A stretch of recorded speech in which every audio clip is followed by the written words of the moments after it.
মা জয় মা তারা, জয় মা, মা রক্ষা করো। কতবার বলেছি দরজা বন্ধ করে স্নান করো। দরজা যদি ছিটকিনিতে জং ধরে যায় আমি কি করব? ছিটকিনিতে জং ধরে গেছে সেই জন্য বলেছিলাম দরজাটা লাগিয়ে স্নান করো। আর তো কিছু নতুন করে দেখার নেই। লীলা, এই তো একটু আগে চাটনি চাটনি করে কত আদর করলে, এখন আবার ছিটকিনি তুলে গালাগালও দিচ্ছ। কি হয়েছে তোমার? মা, মাগো সবাইকে রক্ষা করো মা। মাগো ওই মা তারা, সবাইকে রক্ষা করো মা।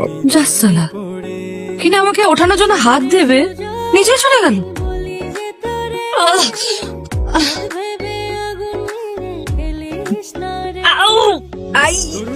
এই রাগ করো না বুঝলে, বাইরে শরৎ এসে গেছে। কি সুন্দর শরতের আকাশ, পেঁচা পেঁচা তুলোর মতো মেঘ জমেছে গো, অপূর্ব ভাবনীয় দৃশ্য। আদিক্ষেতা যত সব। চাপ বাবা। হ্যালো, কি হলো? তখন তুমি ফোন করেছিলে কেন? আর কতক্ষণ? মালটাকে অফিসে পাঠাতে পারছো না? আরে প্যান্ট পরছে। দূর বাবা, তাড়াতাড়ি পাঠাও তো।